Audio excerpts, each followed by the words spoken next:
Strange Black Beats.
It's not personal, something. Listen to me. Nothing in this life is coming for free. No, you're paying a fee. Just make sure you keepin' all of them receipts. Yeah, I want me defeated, cause I got people that's depending on me. I know I'm distant, it's not what it seems. Give me some time and you see what I mean. The bigger the bang, making it harder to peep out the seam. I say what I mean. If you do not like it, you know how to leave. Them blessings received straight to my knees when they raining on me. I'm truly thankful I got what I need. And with the worry, my heart is relieved. Look to the sky, asking why you hold me down. use your wings to help me fly. No, I ain't perfect, but through your grace, it seems to shine the darkest places. Use your light and knowing that I'll be alright, right? I'm learning my lessons, I get it. It's so much that's gonna come with it. Before you, I handle my business. No, I'm not really tripping. You standing here is my witness, so I can't be out here pretending. I'm focused on all of these winnings. I'm with you, it's only beginning. Feeling what's missing. Get my fuel up, gotta use cup. When I'm done, I'm making sure I'm shining. If I screw up, then I look up, asking you to please to make it right. And I know that I think about how much you save me. I'm born again. I'm born again. I think about how much you save me. I'm born again. I'm born again. I think about how much you save me. I'm born again. Oh, oh, oh, oh, oh, oh, oh. Show right.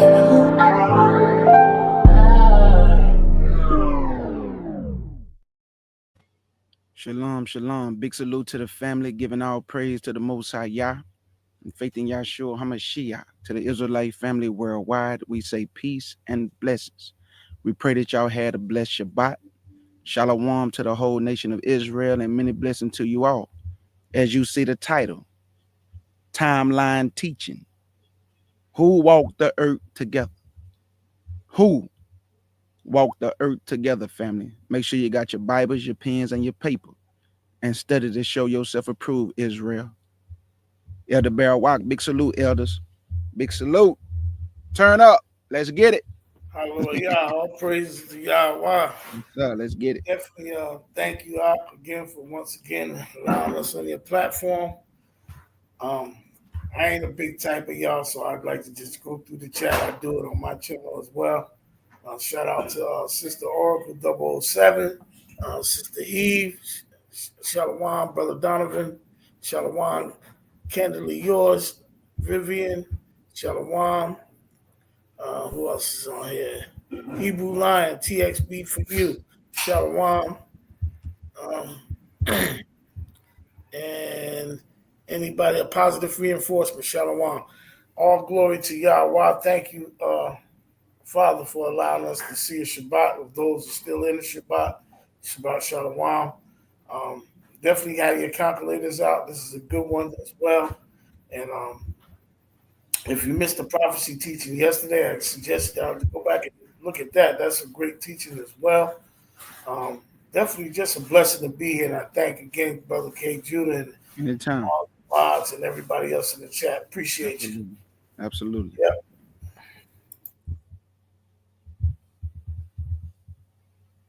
Elder Yashiyah, let's get it. Talk to him. Had to let you and your guy, do y'all. Shalom to all the mods in here. The Oracle 007. Let me see who else I see. The Eve Way. I can't read all of that. It's kind of cursive. Let me see. Brother Donovan Hall, Sister Vivian, TX Before You, Candidly Yours. That's interesting. Who else? Let me see. Hebrew Lion, of course, K. Judah Bear Walk, Sagala, Brother Methuselah Ben Yah. I see you, bro. Who else? I think that's all I can see now. Shout out to everybody that comes in. Y'all got y'all calculators and stuff ready yet? Bear Walk did refer y'all to a pretty good teaching from last night. We did. If y'all didn't hear it, y'all probably should check it out. It was really good. Prophecies about the Messiah that was fulfilled in the gospel. Pretty good. We've been going all day today. We done did about 4 videos. Like, what's this? Let me see. Hebrew, then Samuel, then the situation. Now this is the 4th one. Oh, Shalom, positive reinforcement. You was the first one up there. I'm sorry. I didn't get to the top yet. Sorry. All right, so I'm ready. If y'all ready, I Yes, think I sir. spoke to everybody. K. Judah did inform me before we went live that the chat was kind of like with me a little bit 2 weeks ago, and they don't want to turn y'all against me, so I'm just gonna remember. Let's go, y'all. Oh man, y'all funny, man. Yeah. Yeah. Yeah. Go ahead out and start the teaching, man. You doing too much, man. All right, man. Hey, man. I gotta tell the truth. Y'all know what it is. All right. So, I want to share something with y'all first. And so I believe last Passover we was in North Carolina. We was sitting at the table, and I was showing them a formula that it took about 15 years for him to show it to me fully. I didn't waver from it until he finalized it. As he was finalizing that formula, I had told Sagala that he had showed me another formula, but it wasn't complete yet. I think about a month ago, I was just sitting down around waiting on, I don't know, I think it was waiting on me and Barry White was talking, and then he immediately showed me that formula. So y'all got another formula coming up. I want to share that with y'all.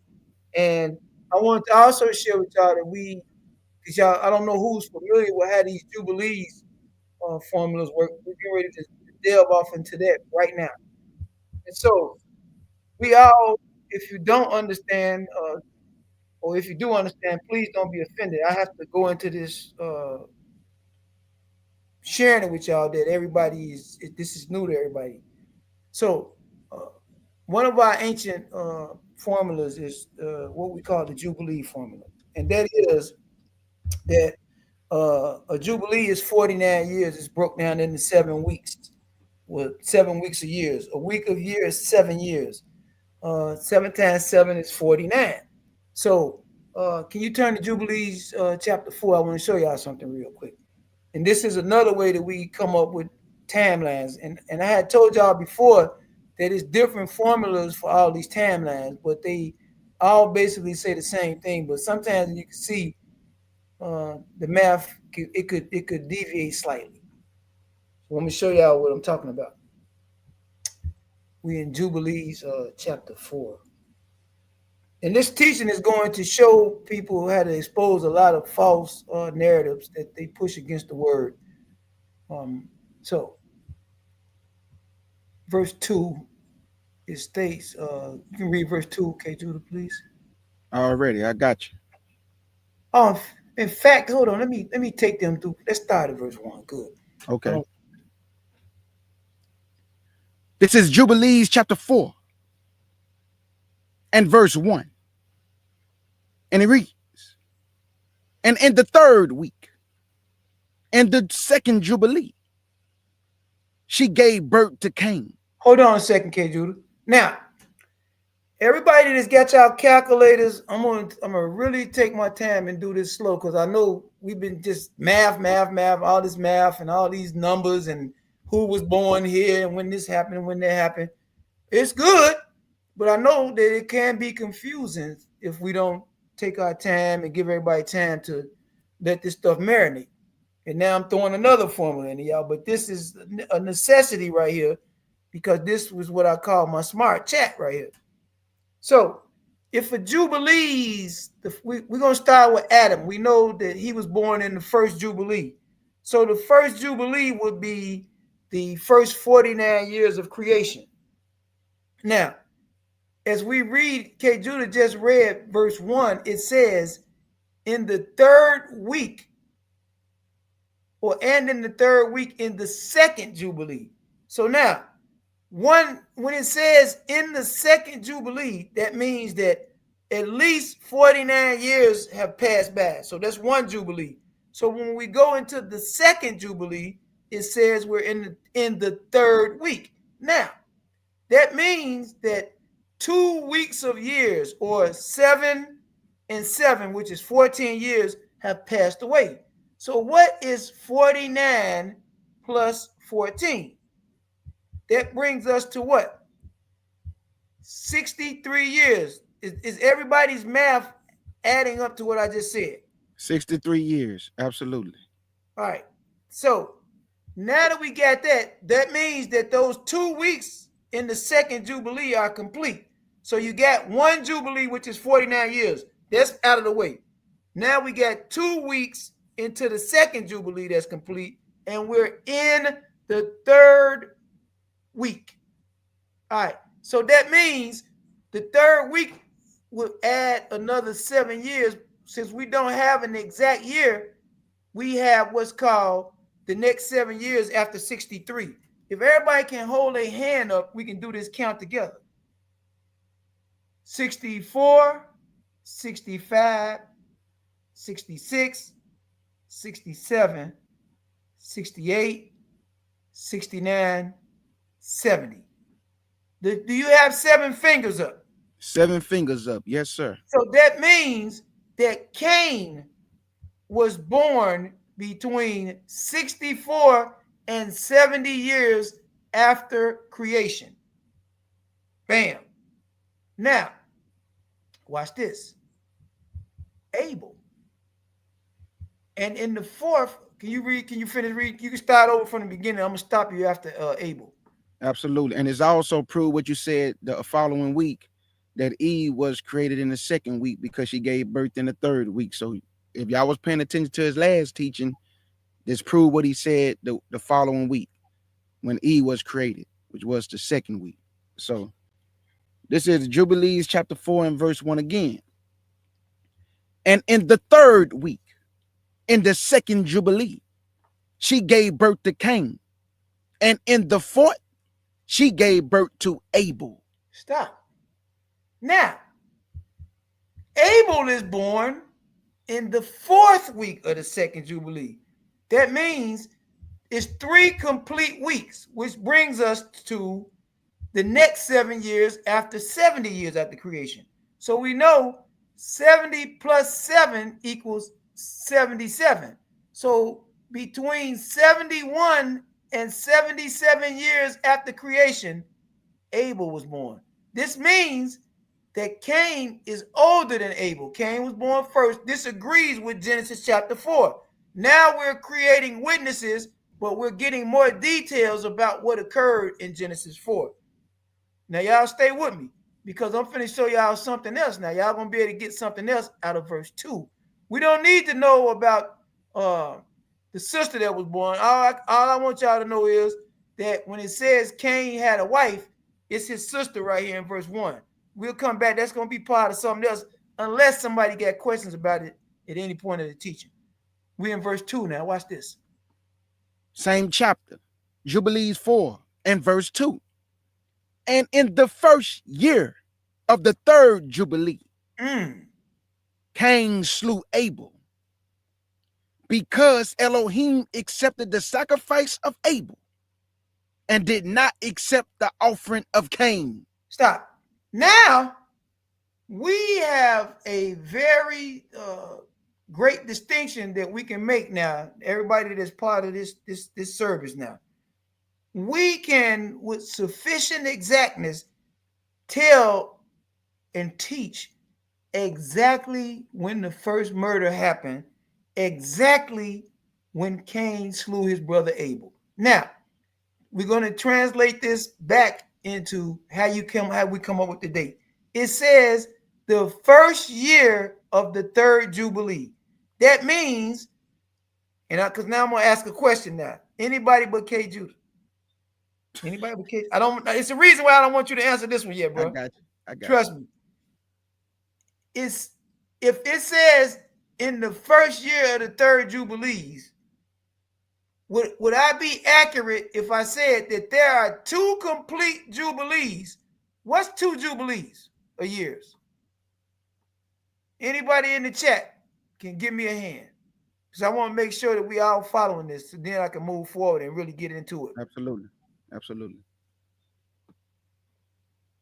And there's nothing wrong with being wrong, because that's the only way we can get right, trial and error. We got some numbers in the chat, Elder. What we saying? What we look like? Some people say 100 years. Methuselah said 100. Sherelle said 100. Arca said 98. TXB for you said 98. Sagala said 98. And Vivian said 98. So All you right. have 2 people say 100, and you have 4 people that says 98. Now, now everybody bear with me. This is great that we had 2 different answers. This is even better than if it was answered right by everybody. All right. So in verse 2, it says in the first year of the 3rd Jubilee. That means it's 2 complete Jubilees. What is 49 times 2? That's how we're gonna get down to the bottom of this.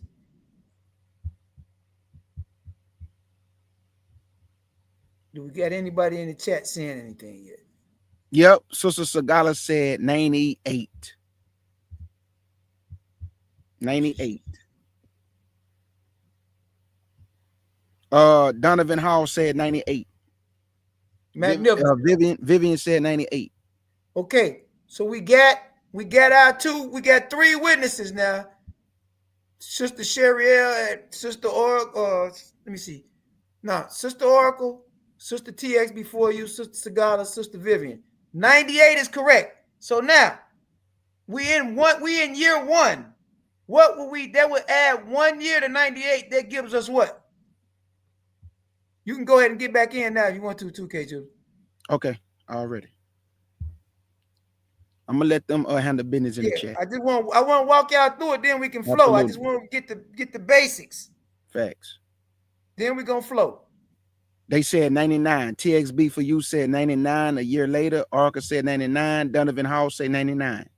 Now y'all starting to see it. So this is going to graduate now.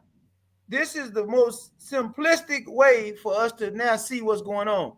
So now, remember this, everybody that's listening, please.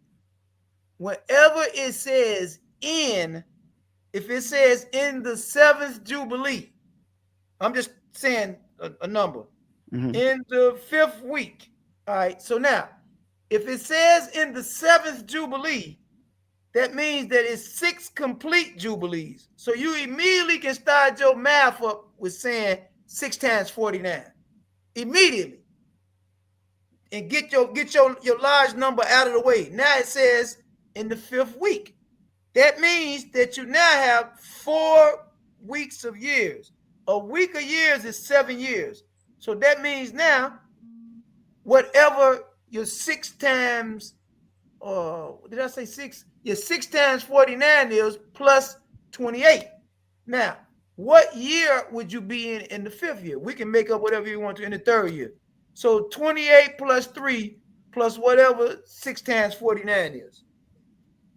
And let's see if we get this together.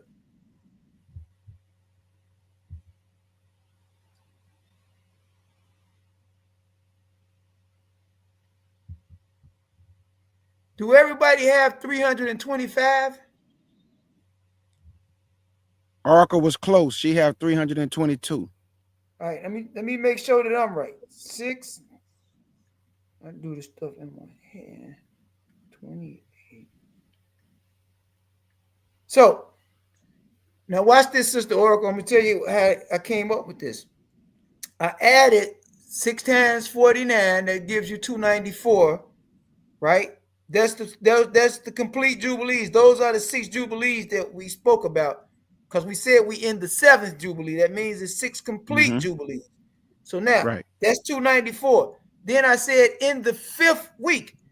That means that it's 4 years or 4 weeks of years, which is 28 years,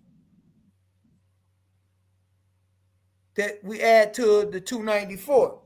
That gives you 322, right? Then I said in the 3rd year. So that gives us 322 plus 3 equals 325. Right. Give me 1 second. That's awesome. Everybody give me 1 second.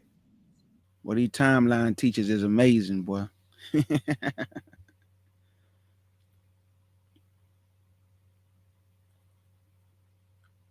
I think, family, this the aspect of the scriptures that a lot of us, we happy we learning, because y'all know what people always tell us. Well, y'all don't have no timeline for this, and so it's good that we getting a plethora of timelines. Okay, Sister Sagata got the breakdown for y'all. Here y'all go.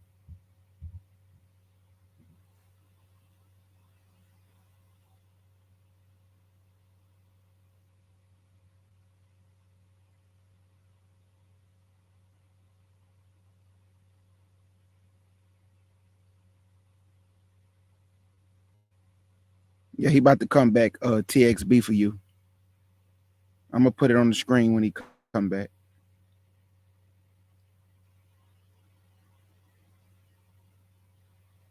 Yeah, family, but I'm telling y'all, the timeline teachings, I'm happy that the Most High using the elders to bring it forward, because it's the main part of the our culture and history and the scriptures that people always say that y'all don't have timelines for when these things took place. Y'all don't have timelines for when y'all went into Egypt. You don't have timelines for when you came out of Egypt. You don't have timelines for when. Yes, we do have timelines for everything. The Most High give us timeline so we can know when these things took place. So we have timelines now. It's just we needed somebody to bring them forth for us to get the understanding. So this shuts down all that gang saying that we don't have timelines. Everything has a timeline in the Bible. It's just that we have to be taught this.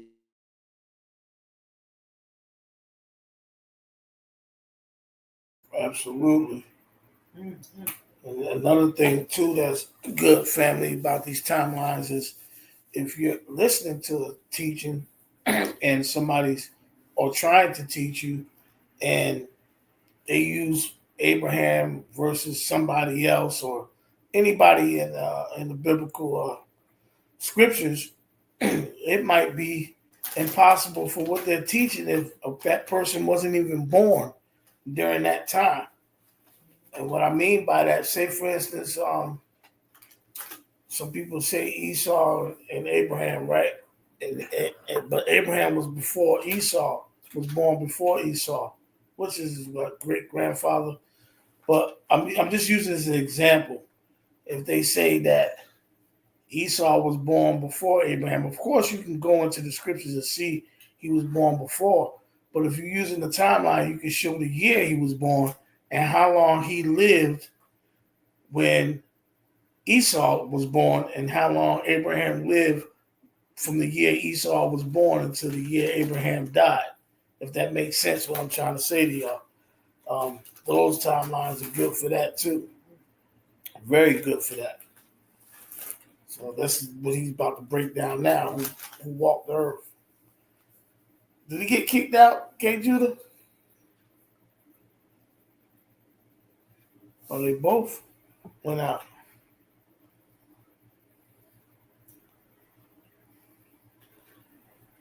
We can't hear you, K. Judah, if you're speaking. Oh, he went out too. I think I'm the only one in here. Can y'all hear me while I'm talking?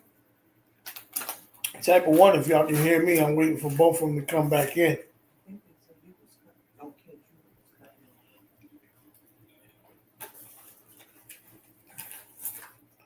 Okay, yeah, y'all hear me? So we're waiting on K. Judah and y'all see how they might be on the phone. I don't know what's going on right yet. But yeah, the timeline is definitely good to learn. No one can push anything on you with the timelines because you'll catch it. If you know the timelines, you got them noted in your Bible, you'll catch it. And like, oh, wait a minute, that's impossible for this to happen. So, and we going out the Bible, so we're not making up our own timeline. We counting out the Bible. So if we believe the Bible, we should believe the times.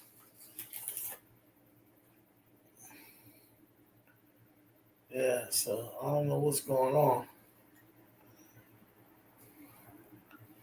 Y'all give him a second, please. It's raining where he's at. Affecting his connection. Okay. So they got some weather going out there where he's at. I don't know what y'all All right, sorry everybody, I'm back. Woo. All right, we're waiting on K. Judah. Y'all see how something happened with his connection too. Said he got bad weather out there too, so give him a second to get back in. Forgive me, please. They want to know how he got the 28. What's the name? Wanted to know how you got the 28. TXP for you. TXP for you. Let me see if I can go back and find it. Oh, I can't put it on the screen. She said, "How did you get the 28 again?" Which 28? I'm trying to figure out which 28. 294 plus 28.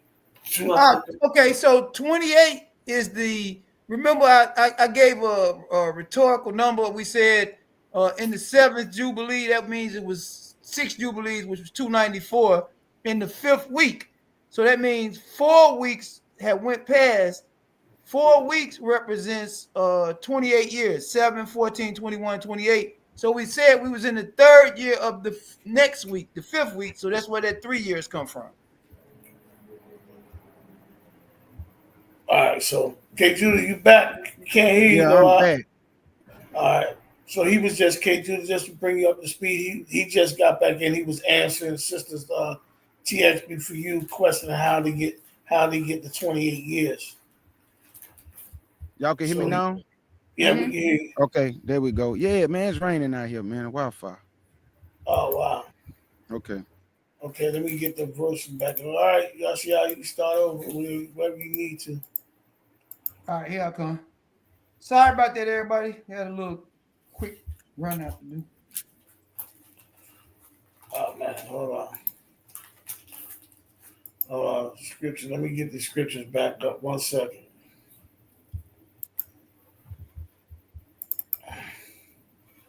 We're in Jubilees, right? Yeah, we're in Jubilees, chapter 4. All right. I was just now.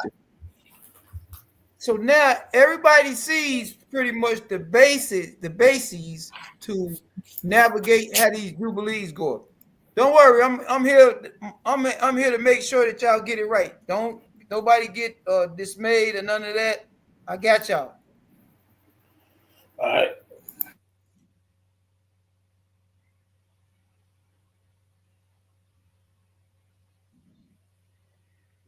Now that we see, we've now, according to an ancient manuscript, and they got this is substantiated and verified through the Dead Sea Scrolls, right? Which is almost all of this lines up with the Dead Sea Scrolls. I mean, it's unbelievable how close it is. Like, really. So we now, when you go to Genesis chapter 4, can you go there real quick, please? I want to show y'all something, how to keep yourself like all the way sharp. We get all these smart people in this chat, so I want to show y'all how to get down. All right. Look at verse 8. Can you read verse 8? Absolutely. This is Genesis chapter 4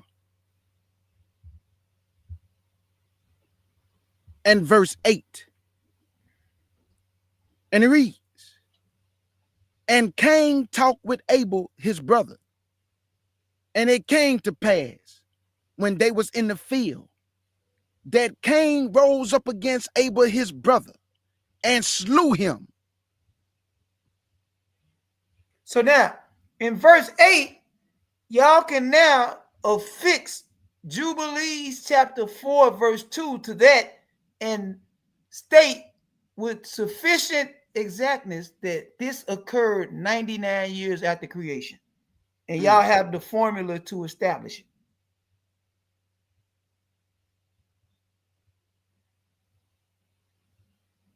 Y'all got that? Absolutely. Now we finna run through this timeline now.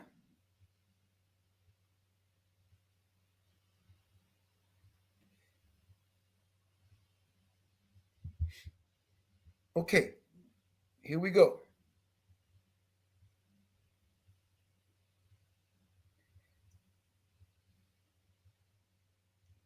Go to Genesis chapter 5. Now watch this.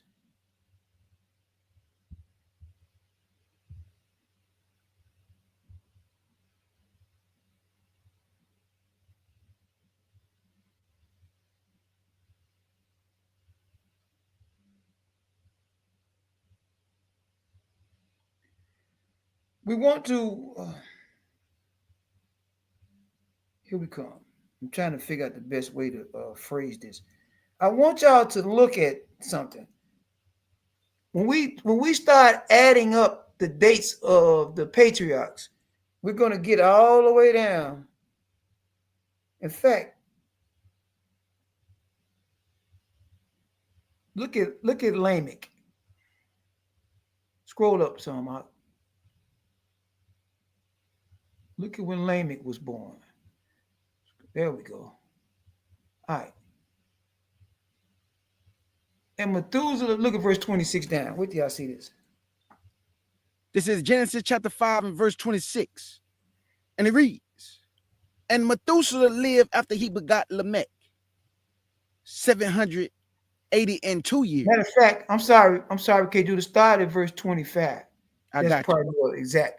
Now we finna flow, y'all. Now we back in order. We just got to look disarray for a second. We back now. Genesis chapter 5 and verse 25. And it reads, and Methuselah lived 187 years and begot Lamech.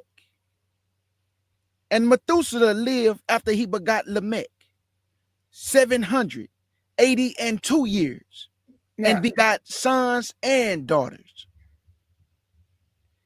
Everybody bear with me now. So what I'm saying is that Lamech, when we add up from Adam being the year of creation, y'all all familiar with that.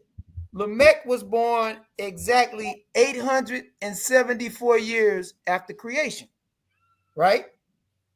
Now, we know that Adam was born during the year of creation, correct? We all agree on that, right? So now, if Adam was born the year of creation and he died 930 years after creation, this means that Lamech, who's the father of who? Noah, right? He the father of Noah. Absolutely. If Adam died 930 years after creation, that means that the first 9 generations walked together on the planet Earth. That means that the 9th generation, Lamech, he walked at least 56 years he sat under Adam teaching. Why would they sit under Adam? Why did you say that, Yashiyah? Because we know it is a custom amongst our people that the elder person, the elder male, is what's called the patriarch. Adam is the patriarch of all mankind. He walked in the garden with the master himself. He was taught directly from the Most High. Now, so this means that the first 9 generations walked together on the planet. This is just the tip of the iceberg, y'all. I just want y'all to all meditate on it. Remember, y'all, we've done this timeline from Genesis 5 before, where we add up each patriarch after Adam, beginning with 130 years when Seth was born, and then each descendant, the year that they was born, is added on to the timeline. That's going to bring you to 874 years after creation when Lamech was born, meaning that Adam died 930 years after creation, meaning that it was at least 56 years that Lamech walked with under Adam. So the first 9 generations walked together. Yashiyah, why you didn't say Noah walked with him? Because Noah was born 1,056 years after creation, which means Adam was dead 126 years before Noah was born. How y'all like that? We love it. All right, we got some stuff coming now. We got to go back to Jubilees now, because I want to shift and show y'all everything so y'all can see how everything goes. Now, the date of deaths is going to become real prevalent in this. Jubilees chapter 4, verse 33. We got to show y'all something, then we're going to shift because something monumental happened.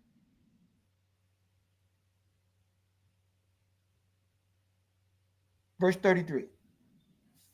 This is Jubilees chapter 4 and verse 33. And it reads, and in the 25th year of the Jubilee, Noah took to himself a wife, and her name was Imzerah, All right, now the stop. daughter of Raquel. Hold on, because listen, K. Judah, my little brother too, got love for him. I'm talking about it happened quick too. But watch this. I always like to provide y'all with witnesses. I'm about to give y'all something that is high. So you see where it's giving us a witness that Noah's wife is named Imzara, right? Do everybody see that? Yes, sir. All right. If we were to go to one of the oldest manuscripts that we have, a manuscript called the Genesis Apocryphon, it is going to bear witness that and it's in column 6 of the Genesis Apocryphon. Jubilees is spelling it EMZA, and the Genesis Apocryphon, column 6. Sagala can post this in the chat. If she just scroll down on the email, it's right there. It's going to tell us that her name is spelled with an AMZA. So it's bearing witness the name of Noah's wife. That means all these people they not lying. So we on to something here. All right. So I'm showing y'all how to cross-reference this stuff. What we got to worry about is something that came and made up a phony name. Well, our people is bearing witness that the name is Imzara, right? And I'll look it up in the actual the Hebrew in a second. So we got that now. It says we in what Jubilee though? The 25th. All right, go ahead and read this now. I want everybody to see this now. We're going to do a little math now. Let's have a little fun. And in the 25th, Jubilees 4 and verse 33. And in the 25th Jubilee, Noah took to himself a wife, and her name was Imzerah, the daughter of Raquel, the daughter of his father's brother, in the first year, in the 5th week. And in the 3rd year thereof, she bare him Shem. Oh, in the 3rd year of what Jubilees? The 25th Jubilee, right? 25th Jubilee in the 5th week, and in the 3rd year thereof, she bare him Shem. All right, everybody get your calculators out. Let's walk through this together now. Let's get it. All right, so remember that word all the time, even when we doing other timelines. We in the 25th Jubilee. That means you're going to start your math with what?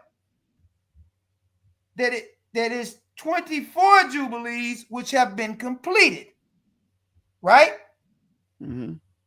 So that brings you to what? 24 times 49. That gives you what? Can we get some math? Can we get some people rolling?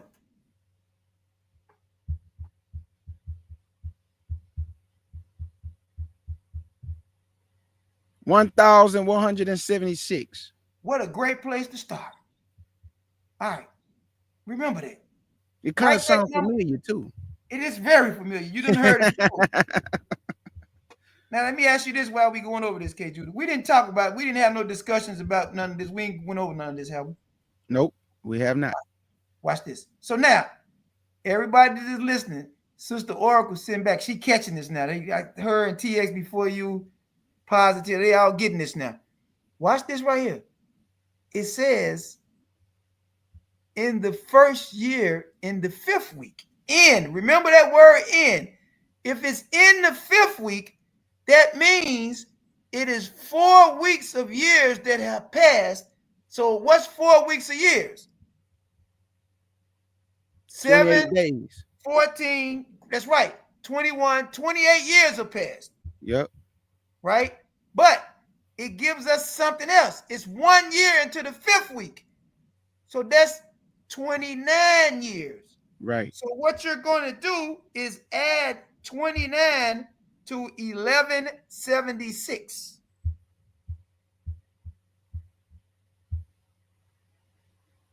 $12.05.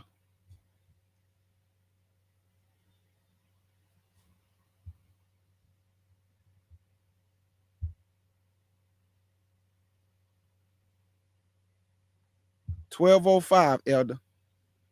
Everybody got 1205? Yeah, TXB for you got 12.05. Another witness. All right. So that's when they got married.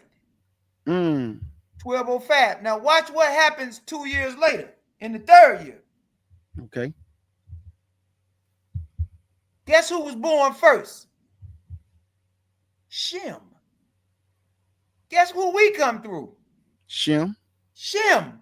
So now, 2 years later, what year are we in? 7. 1207. 1207. 1,207 years after creation, Shem is born. All right, bam.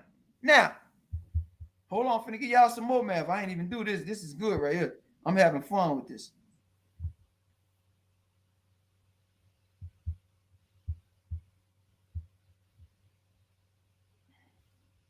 All right. So, look at what happens now 2 more years later. In the 5th year, what happened? She bare him who? Ham. So now this is 2 more years later. Ham was born when? She bare Ham, and in the first year, in the 6th week. So Ham was born second, right? 1209. Now look, something else getting ready to happen. Oh, I'm sorry. In the 5th year thereof, she bare him Ham. This is There 2 you go. years after Shem was born. Shem was Right. born the 3rd year. But Fact. now, everybody stay with me so y'all can catch this. I'm hoping I'm not confusing up there. This ain't confusing. Now, it says in the first year of the 6th week. So this means what? Now, 5 weeks is complete, which is 1176 plus 35 plus 1. What year y'all got now?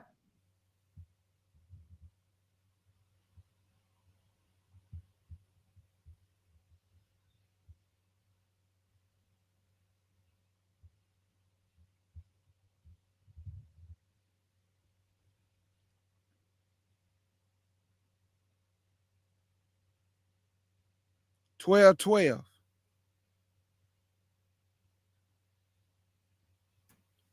Do everybody 12. have 1212? Yep, we got multiple witnesses. 12.12.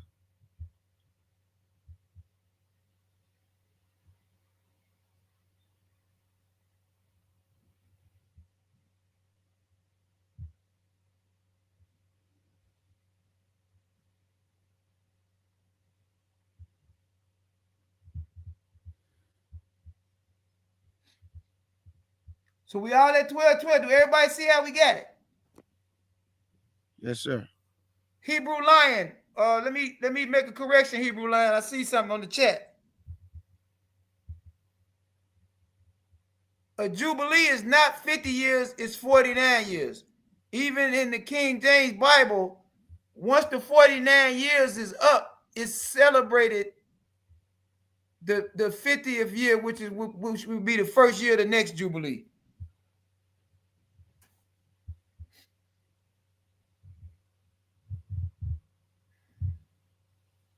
All right, y'all ready? Now let's dance. So we got that. But it's something, the reason why I brought y'all to the 25th Jubilee, because I want y'all to see something in Jubilees 5, verse 1 before we move forward. Once we get all of this out of the way, then we can just flow straight through it.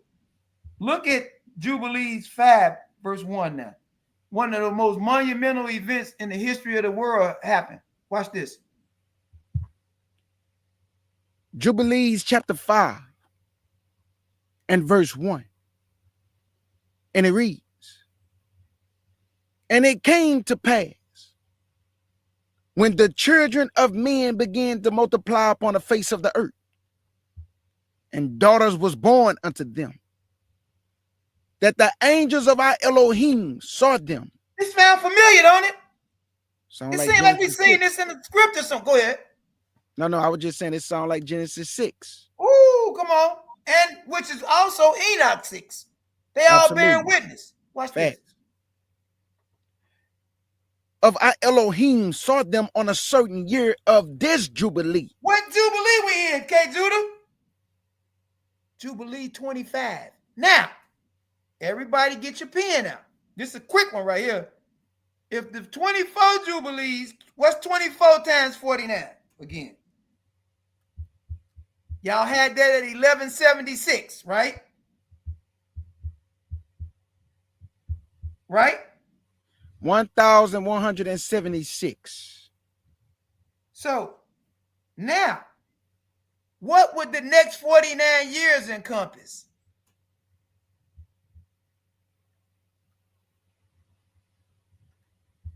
What would that take you to the next 49 years? So what we're going to do, plus 49? Plus 49 would take you to what? Gotcha. Okay. You getting it, K. Judah? 1225. So now, everybody that's listening in the chat. Oh, TXB for you got 1225 too. Second witness. Good. Between, everybody write this down. Between 1,177 years, 1,177 years, and 1,225 years after creation, this is when the watchers came down. How y'all like that? Absolutely. How y'all like that? Now we finna dance.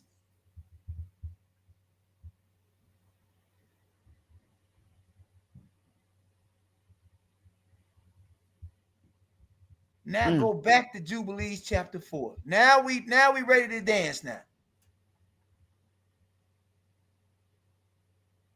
Look at verse 15.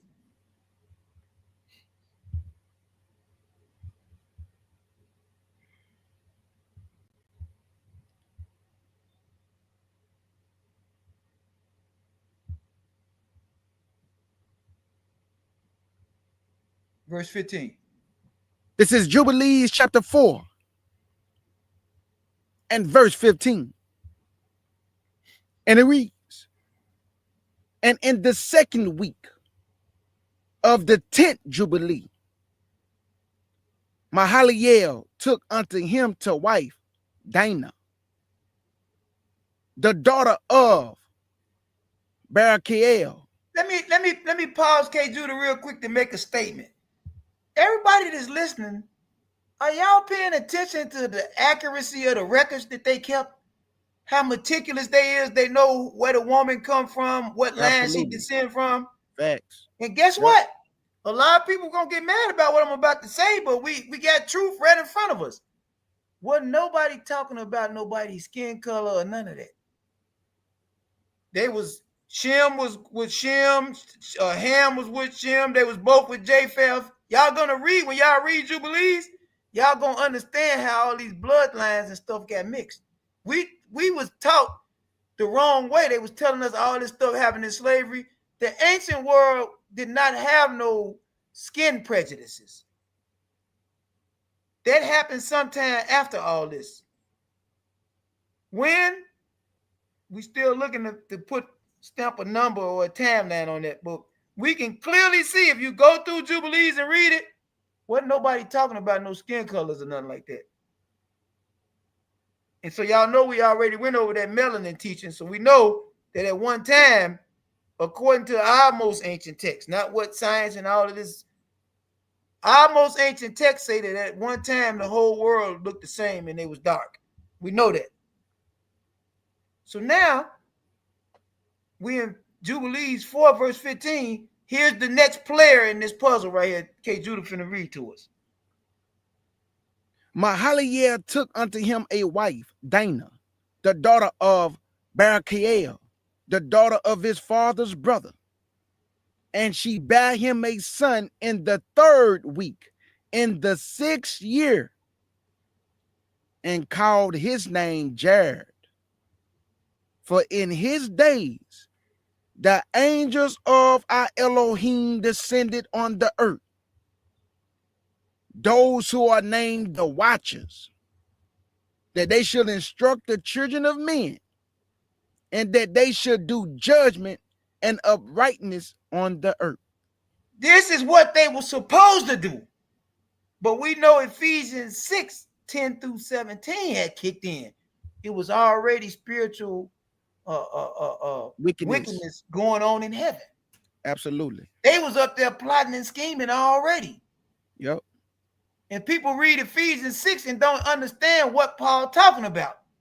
They think, and somebody gonna probably hear this and think we making it up. Somebody that's in the regular teachings, they gonna think, he making stuff. It does say that. Paul quoting the Dead Sea Scrolls so much. It's unbelievable, but you have to be shown and taught by somebody that's learned. If you taught somebody that's got a Greek doctrine, they're going to teach you Greek teachers and Greek mindset.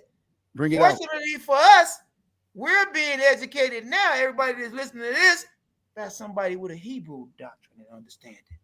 And to my knowledge, and all y'all knowledge, the word was revealed in Hebrew by the children of Israel, for the children of Israel to share with the rest of the world, not the other way around. Y'all agree with that? If y'all agree with that, type of 1 in the chat. Let me know y'all listening to me. I'm so glad we ain't beefing no more with me in this chat. Oh, I'm so glad.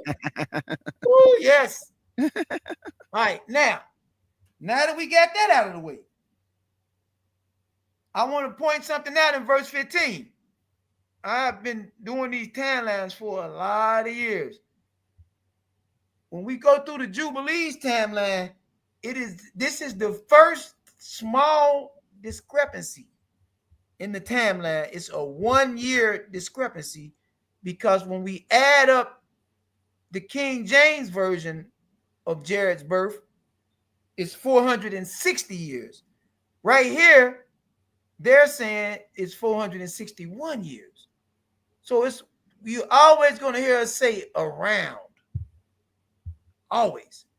Just keep in mind, that is pretty awesome right there. It is only 1 year. Right, right. Fact. Now, watch this.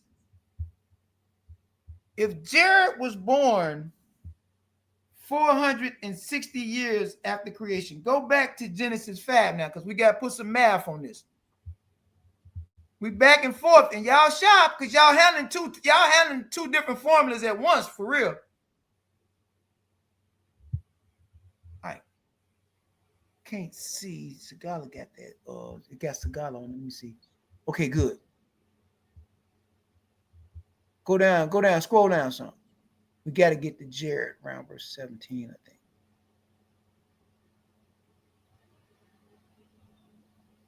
Okay. Oh, I think it's verse 18. All right, so look, right. It say Jared lived 162 years and began, but that's not the one I want.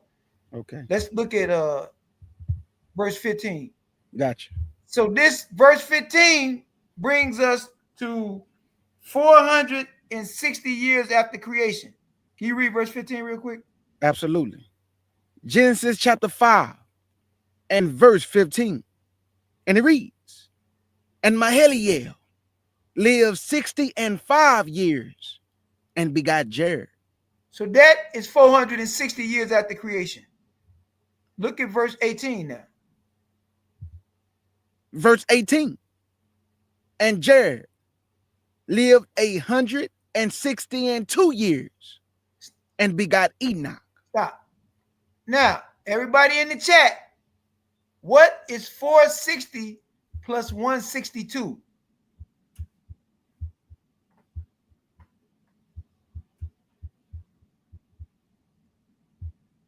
$622. That's when Enoch was born. Now, I asked y'all that number so we can now come to the total in agreement on verse 19. So we're at 622 years after creation, and now K. Judah getting ready to read verse 19. Genesis chapter 5, same chapter, but this time verse 19. And it reads, and Jared lived after he begot Enoch 800 years and begot sons and daughters. All right, now watch this. So now you at 622 plus what?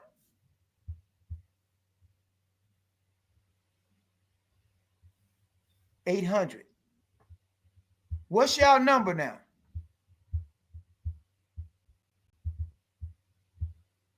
1,422. Now you have a time frame for the life of Jared. Remember what K. Judah just read in Jubilees 4, verse 15.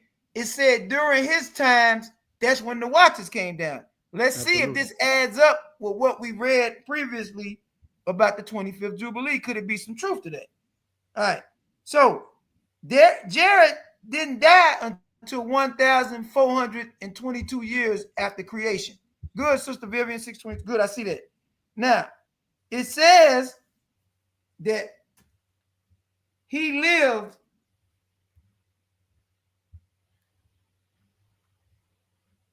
at least, if the watches came down the last year of the 25th Jubilee, which would have been 1,225, that Jared lived at least 197 years after they was down there when they came down. If they came down the last year of the 25th Jubilee.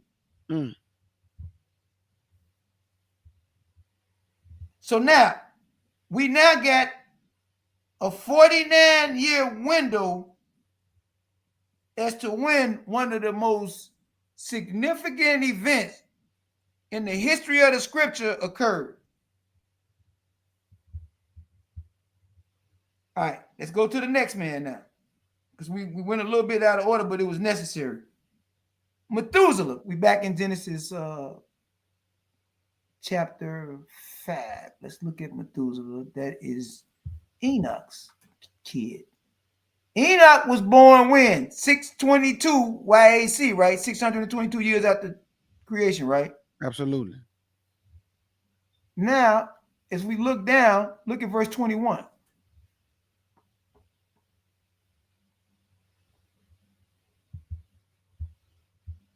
Genesis chapter 5, same chapter, verse 21. And it reads, and Enoch lived 65 years and begot Methuselah. What year was Methuselah born?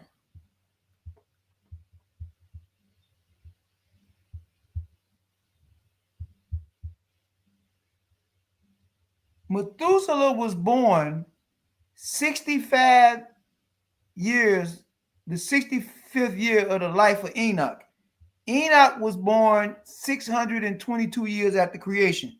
So your math starts at 622 plus 65. Can you scroll up some too, Bear What? Thank you. 687. Good. It says that he lived, look at the verse 27 now. Genesis chapter 5 and verse 27. And all the days of Methuselah were 969 years, and he died. Stop. So we know when Methuselah was born. When was he born again, K. Judah? Y'all said, hold on, after the days of Methuselah. We say 687 years after creation, right? 687 years. All right, so now y'all finna get interested now. Everybody that's saying, man, where we going? What's 687 plus 969? And just for the record, Methuselah is the oldest recorded human being in scripture. He lived longer than everybody, according to scripture. We got 1,656. Interesting. That is an extremely interesting year. Do y'all know what happened 1,656 years after creation? If y'all add up, go to Genesis chapter 7. Methuselah died 1,656 years after creation. Very interesting. I think that's around the time of that number sound familiar, man. It's very familiar. You're going to see it in a minute.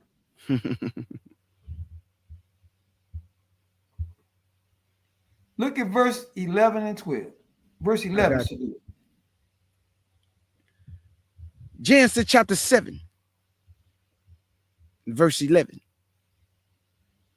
And it reads, and in the 600th year of Noah's life. Stop. This is the 600th year of Noah's life. Y'all know when y'all go back to Genesis 5 and y'all add up when Noah was born 1,056 years after creation.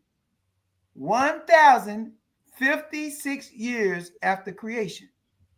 So, if that's the case, what's 600 years later? 1,056 plus 600. What do y'all get?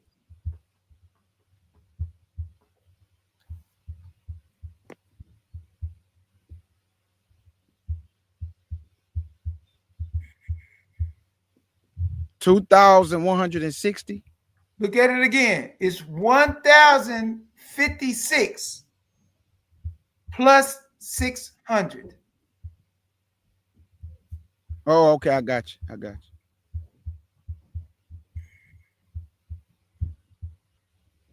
But these girls getting they getting their math right. 1,656. Now tell us what happened in the 600 year. Keep reading of Noah's life. In the 600th year of Noah's life, in the second month, the 17th day of the month, the same day were all the fountains of the great deep broken up, and the windows of heaven were open, the flood. So you're telling me that Methuselah died the year of the flood. Is that what we're getting now?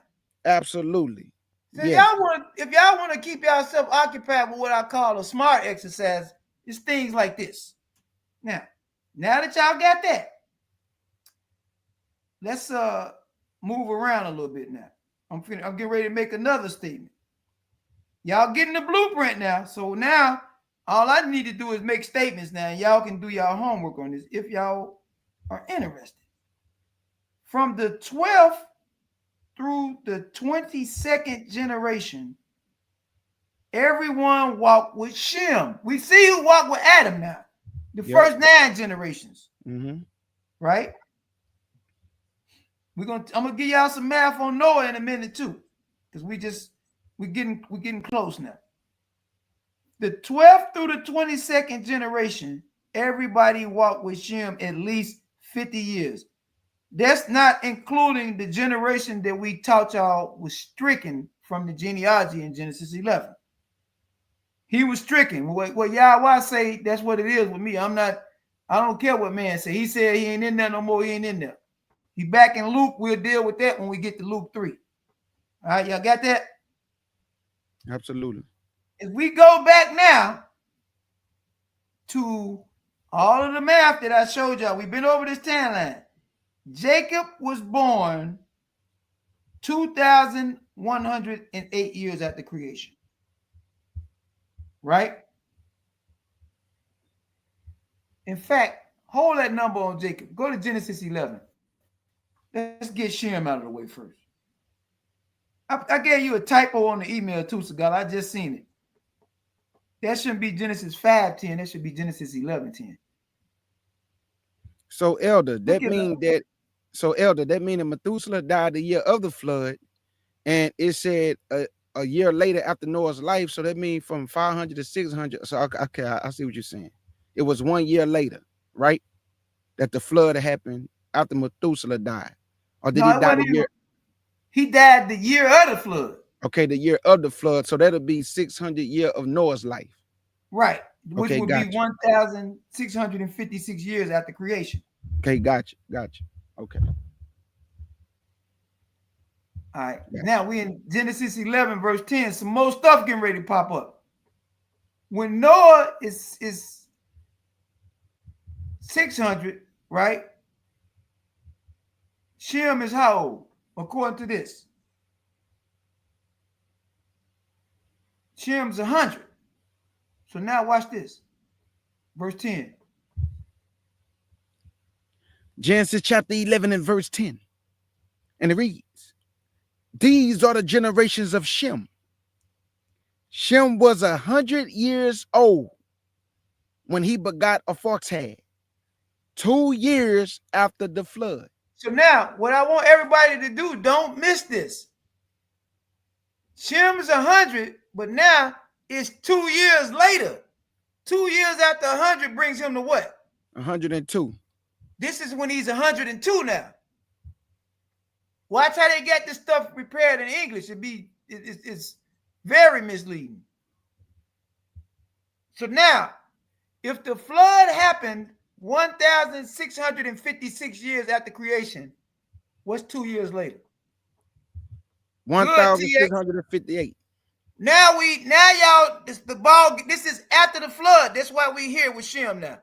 So Right. we start off at 1,658 years after creation, right? Yep. Our foxhead is born. What Yep. do our foxhead get to do with us? We Hebrew Israelites. That's the son of Shem that we come through. We don't come through Aram. We don't come through none of them. We come through our foxhead. That's why this is so very important. Absolutely. So, now, you got to keep reading down because we need to find out some more stuff, some more details about Shem. Look at verse 11. Same chapter, Genesis chapter 11 and verse 11. And Shem lived after he begot a foxhead 500 years and begot sons and daughters. Stop. Now, tell me when did Shem die with y'all having all these numbers y'all got? If he lived TX before you got it in the she catching on. It's going to be that number TX before you that you got in the chat. That's where you started. But it says that Shem lived an additional 500 years after that number. So tell me when Shem died, and then we're going to make this timeline. It's going to be real simple now.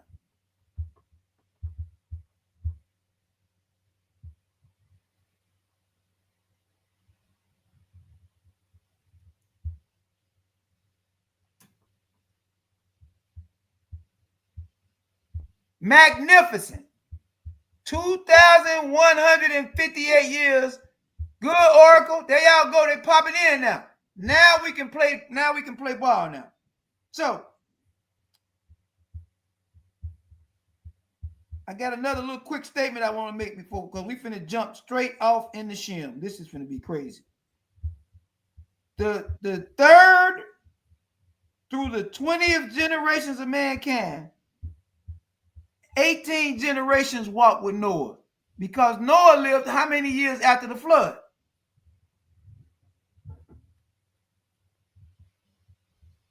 Noah lived exactly 350 years after the flood, meaning he lived through he died. If he was born 1,056 years after creation, and he lived to be 950, when did he die?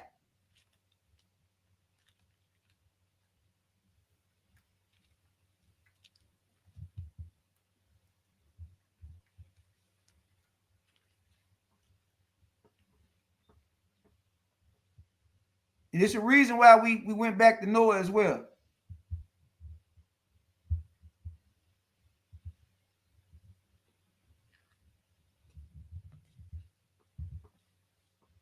You gotta have pen and paper when we doing this. It's just because there's so many. We going through a lot of the patriarchs, a lot of dates. The only reason I can just call it so, I've been doing it so long. Y'all, it's new to y'all, but y'all doing very good. Look at it again, TX.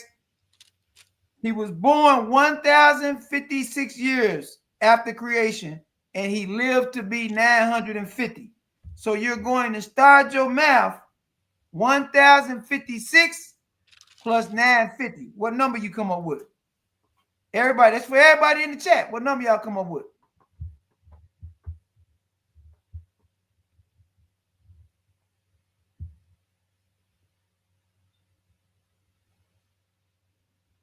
Vivian said 2,000.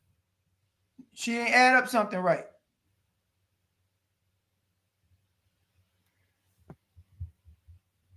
She said 2006. Now she's right. So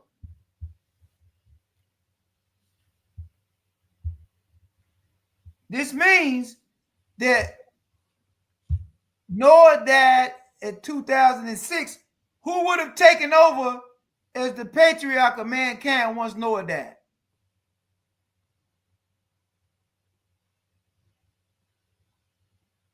And y'all wonder why I gave y'all the year of birth of his three sons. Shem, magnificent. Shem was the first one born, right? He's the first one born, so he now takes ownership.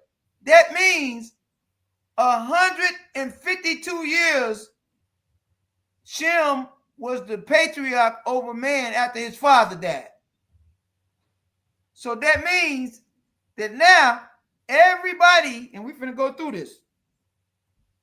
We want to find out who walked with Shem now.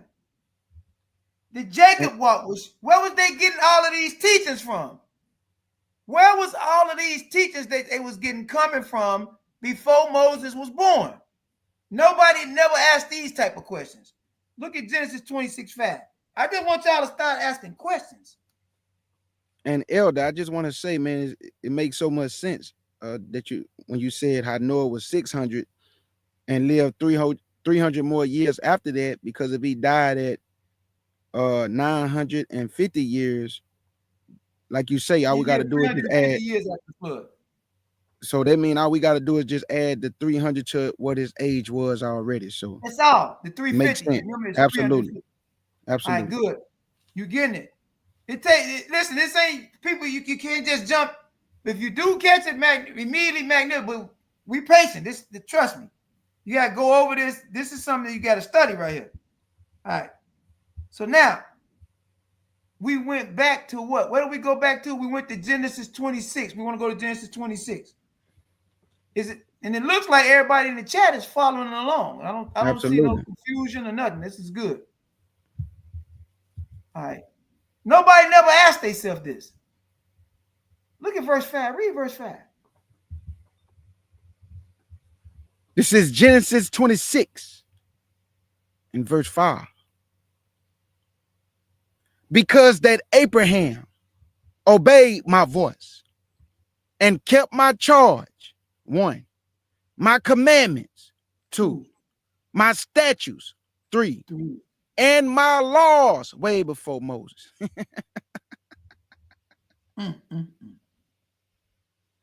That's 4 different things. That's 4 separate things. You heard the brother breaking it down. So listen. Moses is 6 generations after Abraham. So Right. where in the world, what laws is they talking about? Where they getting these teachings from? Y'all with me now, chat? Shem? Shem is past, now everything go to Shem now. Noah gone. But guess what? Abraham set up under Noah as well. How y'all like that? Abraham. Go ahead. Elder.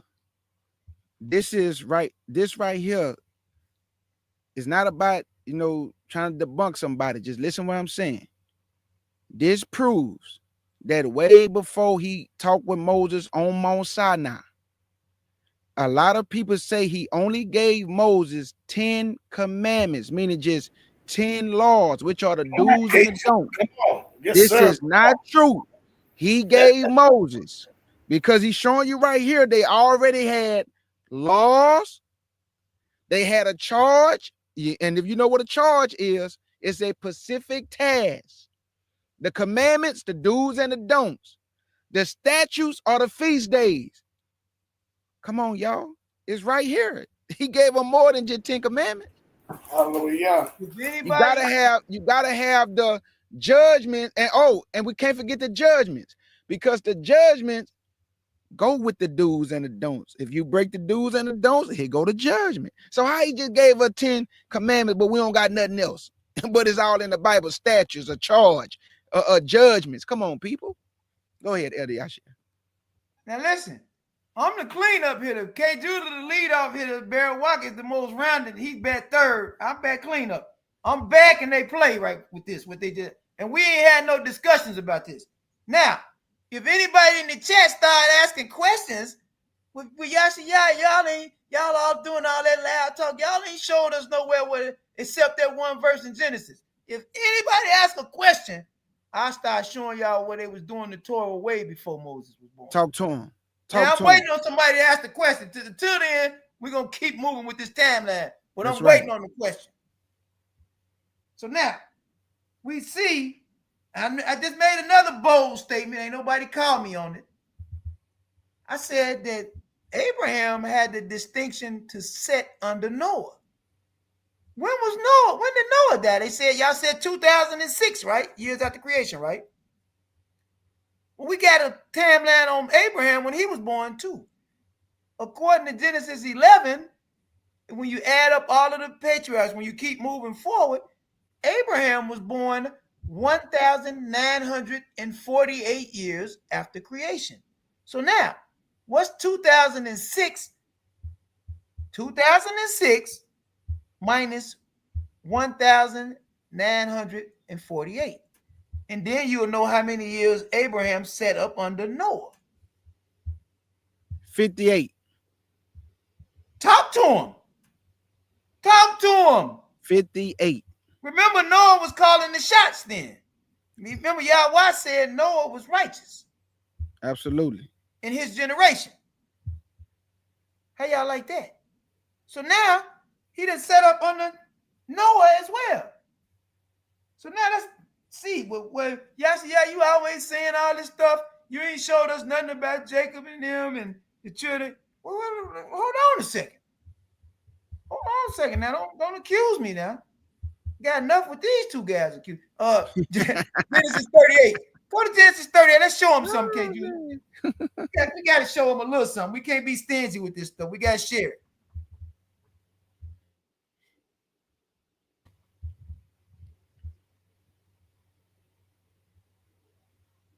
Verse 7 down.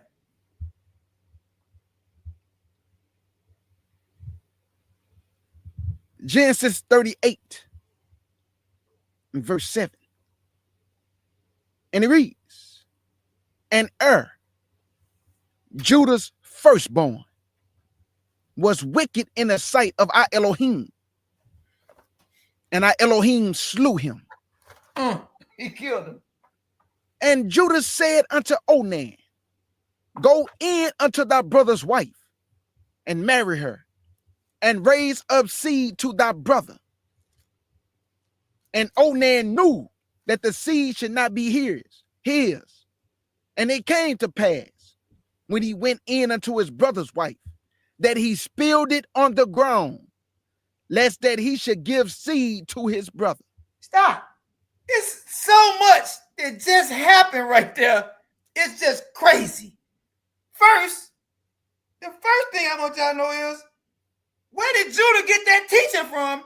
Because Moses ain't been born until at least 3 generations after this. Talk to him.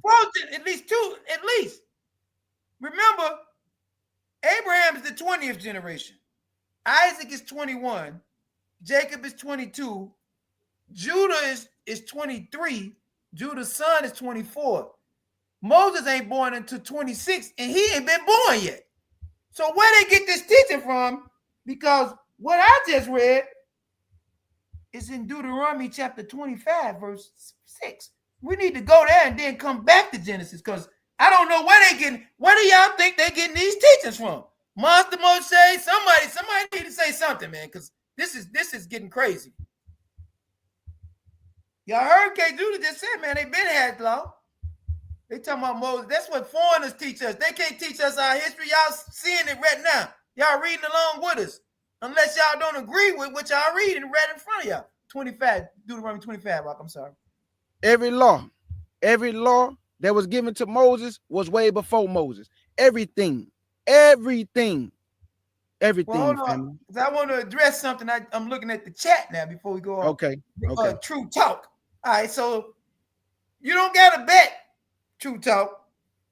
It is a fact that they was getting teachings from Enoch. We got that in the Dead Sea Scrolls. Absolutely. That is a fact right there. Yep. And so ain't nobody had no Bible back then. They was walking around with what we'll call sapphires or scrolls. That's how they was getting teachings. They didn't have no books put together like what they do today. Right. They had stuff on scrolls. That's what the Dead Sea Scrolls is. They were still doing it like that all the way up to the time of the Dead Sea Scrolls, our oldest manuscripts that's known that we were able to access. Facts. So that's going on. But look down now at Deuteronomy 25, verse 5 now. And this is crazy. Now we are doing the time of Moses, but Moses wasn't born with what we just read. So we got to make sense out of this. Got to make sense. Absolutely. We can't make nothing up. This is Deuteronomy chapter 25 and verse 5. And it reads, if brethren dwell together and one of them die and have no child, the wife of the dead should not marry without unto a stranger. Her husband's brother shall go in unto her Go ahead. and take her to him to wife and perform the duty of a husband's brother unto her. And it should be that the firstborn which she bare shall succeed in the name of his brother, which is dead, that his name be not put out of Israel. And if the man like not to take his brother's wife, then let his brother's wife go up to the gate unto the elders and say, my husband's brother refused to raise up unto his brother a name in Israel. He would not perform the duty of my husband's brother. Then the elders of his city shall call him and speak unto him. And if he stand to it and say, I like not to take her, just like Judah spilling it on the ground. Come on. Verse 8. Then the elders of his city shall call him and speak unto him. And if he stand to it and say, I like not to take her, then shall his brother's wife come unto him in the presence of the elders and loose his shoe from off his foot and spit in his face and shall answer and say, so should it be done unto the man that would not build up his brother's house. Verse 10. And his name should be called in Israel, the house of him that have his shoe loose. You go back to Genesis 38 now, that passage, and write that down next to it. This is a teaching in the Torah. But they already had it before Moses. Yes, Sister Oracle, the first child is dedicated to the brother that died. If he keep her as his wife after that, the rest of the children is his. Absolutely. Good question. Great question. So now, something else came out of Genesis 38, though. Verse 9, you see, and it's all adults on here, so we can deal with this issue, that pulling out condoms, birth control, anything that causes the seed to the semen to go where it's supposed to go is false. Yahweh got so mad about this, he started killing them. He said, be fruitful and multiply. He didn't say conduct ourselves like this. This is crazy right here. So now y'all got to start asking questions like, what in the world have we been taught about the scriptures because I didn't pay attention to it. I didn't see this like this. Now, here's a question for everybody to let marinate on them as we get back to this timeline all the way. Do y'all believe that this is done away with if y'all saying we the children of Israel? Interesting. Interesting. Now we get to find out what's really going on. So now, we back on the timeline chase now. We see that Abraham lived with Noah. We see that he lived with Shem. Shem dies 2,158 years after creation. There's something that happened 2,108 years after creation. Jacob was born.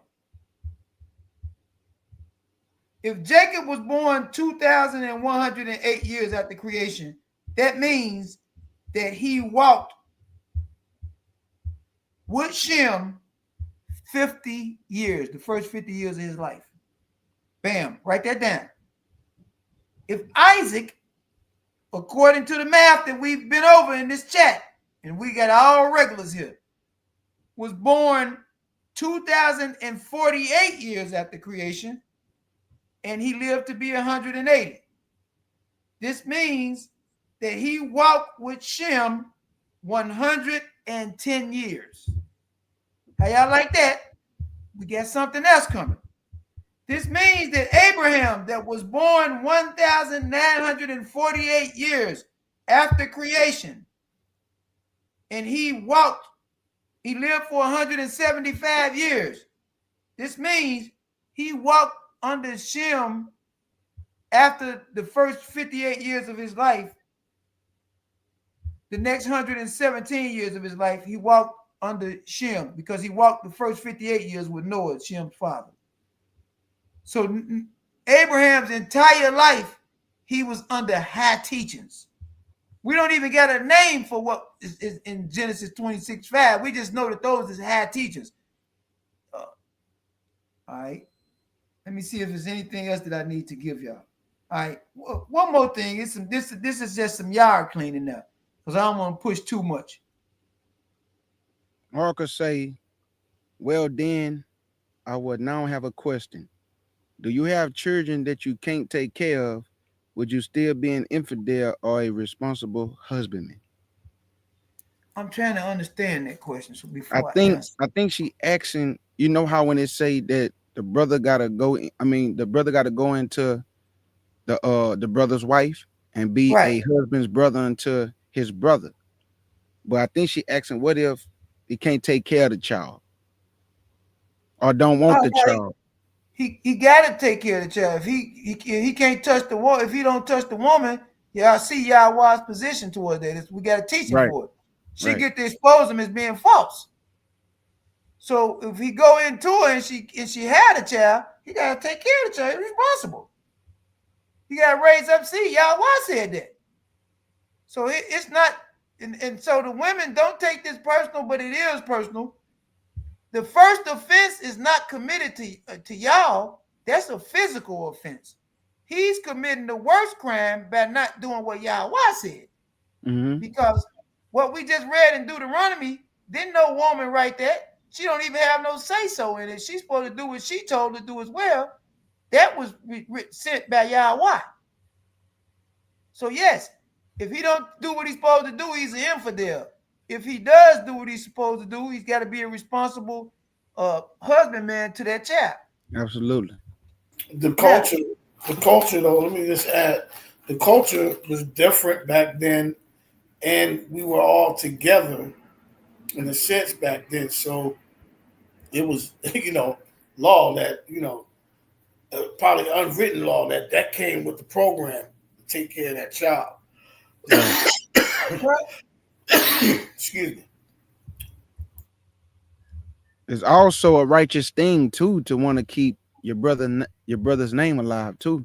So that way, when that child, if it's a male child, you get to walk in the footsteps of his father and that name and by that name. So when you really look at it, it's a righteous thing. That's why I say the Most High got law, statutes, and commandments, and everything that he put forth is perfect. But like Elder Barawak just said, we was together in our own land when we was performing these things. Like, you don't know what tribe you come from today. So if you wasn't trying to do that, you don't know. The only thing you're doing is raising up seed to your dead brother, to his woman. But, we don't know what tribe we come from. So, we would just be, doing a righteous thing as far as saying, okay, but then most people wouldn't even do that, man, because she might not like you. She might think it just, it wouldn't work today. I'm talking about with the mind frame of being in captivity and the people going, man, I don't want your brother, or I don't want to do that, because we haven't been taught to live like that, to do that, to perform a duty like that. All right, watch this now, because Barry White just said something, and then Oracle got a great question in the thing. We got to deal with it. What Barry White said is, he said they didn't have a written record. Well, something was going on, because we see whether it was oral or written. I'm saying that it was written because when you look at the Dead Sea Scrolls, they got a book from Noah, they got a book of Genesis book that give an account of creation and all that stuff that is much more detailed than what we got in the King James. But they got all kind of stuff. A book from Moses' father, from his grandfather. It's all kind of writings that they had. All we know that we got in the KJV is what the heathen wanted to put out. But apparently our library is much more vast than we have been led to have access to in the Gentile church. That's one. The second thing, Sister Oracle just asked this question. She said, the elder brought up using condoms and birth control. Like these things should not be permissible. Well, let's look at this like this, Sister Oracle. When we read Genesis 38, it says when the brother poured out of his sister-in-law and spilled it on the ground, Yahweh killed him. It say the thing displeased Yahweh and he killed him. So apparently, us wasting our seed, Yahweh does not take kindly. He didn't give him he killed him. So we're Israelites. These are our teachings. This our constitution that we're studying together now. We're reading. In our culture, for everybody that's listening, in our culture, we can't worry about no African American. We know that stuff false. Right. We're not supposed to utilize things that can prohibit births of our children under no circumstances. The only thing now that can happen is the husband and wife, if she's fertile, and our women, when we with them, they get pregnant. That's just a fact. We ain't got no birth control. They're gonna get pregnant. So now that's between the man and the wife. Because if we touch them, they're gonna get pregnant. That's just a fact right there.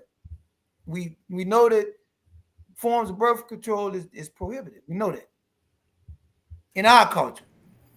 Well, another thing too, Yashai, if we follow Torah today, if we raise our kids up today, which we're doing, right, there will be no baby mama, baby daddy. No, right? So it wouldn't need no need for condoms and birth controls if you court. The courting process is for y'all to be able to get to know each other, et cetera, and financially plan for kids. Because I hear you say the economy, which makes sense. We just having kids left and right. And some of these parents can't even take care of their kids. So if we plan everything in our culture the way it is, follow the dowry laws, do it properly, then we'll be able to have these kids and be able to take care of them. So it's a process. If we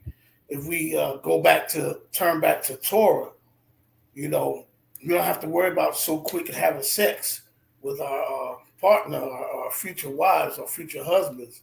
Mm-hmm. All of us, we came out of that. We waking up in the truth late. But if we were born into this culture from the beginning, it would be a lot different today. Just throwing that out there to meditate on. So Sister Sheriel got a question now. Right. She's saying if it would be some type of inheritance. You go to Numbers 27, it breaks that down. We was still living as families back then, like when we came from the south up north and like that. the families all stayed together, and the inheritance almost exclusively passed on to the chief man of the family, right? Which generally was the older brother. And you can see how we was moving when we was fleeing from the south, from the clan and all that stuff. Everybody would lead together. The whole entire family would lead together. Like all the brothers, their wives, the parents, all of that. So back then it would have been, and it's in Numbers 27. It kind of take us away from what we're going over, but it's in Numbers 27. They break down the entire how the inheritance is passed. The entire inheritance. Maybe at the end we'll go through it. So we got basically one more number that I want to give y'all. So we know that now Jacob is born 2,108 years after creation, right? Mm-hmm. He lived to be 147. Tell me when Jacob died, and I'm gonna share something with y'all. That's important. I already shared with y'all, but I'm gonna show it to y'all differently once y'all give me the math on when Jacob died. It's 2,108 plus 147. You find all that in Genesis chapter 47. I'm sorry, I was talking. Say it again. No, I just gave him some math. We didn't. Oh, okay. I thought you asked me to go to the chat. Okay.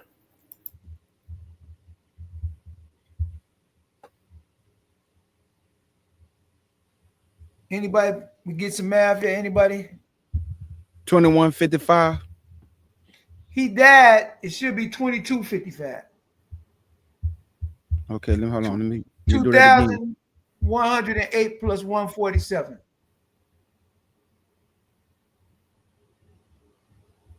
2,108 plus 47. Plus 147. 147. Gotcha. That's how long the scriptures teach us that Jacob lived, walked the earth. Gotcha. Good, TX, before you. Good. Wonderful.